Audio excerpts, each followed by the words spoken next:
Alors comme je disais, les erreurs un peu à éviter en animation de réunion, ce sont les digressions, ne pas solliciter l'avis des personnes concernées, toutes les personnes concernées quand c'est le cas, laisser des personnes monopoliser la parole, et puis s'écarter un petit peu des objectifs parce que souvent on a comme habitude de beaucoup parler, d'échanger un peu à la française. On aime la communication, mais si c'est de la communication pour la communication, ça ne sert à rien. On a généralement 2 ou 3 points de décision à voir dans une réunion et le temps est précieux et donc pour ne pas passer son temps en réunion justement, il faut garder cette canalisation. Pour bien réussir sa réunion, il faut absolument éviter tout d'abord de monopoliser la parole. Si on ne laisse pas les participants échanger, la réunion n'a plus aucune finalité. Le deuxième élément, c'est qu'il faut absolument regarder également chaque participant. Dernière chose, il faut avoir préparé soigneusement tous ces documents, essayer d'anticiper les éventuelles questions des participants pour pouvoir leur apporter au moins un début de réponse. J'ai quelques exemples où j'ai vu des réunions qui vraiment se passaient mal, ou étaient absolument pas productives.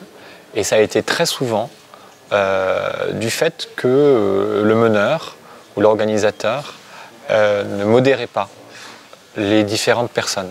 C'est-à-dire qu'on est dans une réunion dans un groupe qui est quasiment égalitaire. Donc tout le monde doit pouvoir parler, tout le monde doit pouvoir arriver à dire quelque chose. D'une certaine manière, à ce moment-là, il ne faut pas forcément qu'il y ait une personne qui soit repoussée, qui soit mise de côté, ou au contraire, ou même pire, qui soit complètement tournée en ridicule. Donc tout le travail, à mon avis, de la conduite de réunion, ça doit précisément être de pouvoir accompagner tout le monde et faire attention à ce que tout le monde ait parlé et plus ou moins dit son mot, ou du moins paraisse participer. Et dès qu'il y a un problème, quand une personne vraiment a dit une grosse bêtise et que tout le monde s'est mis à rigoler, ou encore pire, que quelqu'un a pu tourner en ridicule un autre participant, tout de suite retourner les choses, retourner la situation, remettre tout le monde en confiance. C'est grâce à ça que la réunion est productive et reste égalitaire.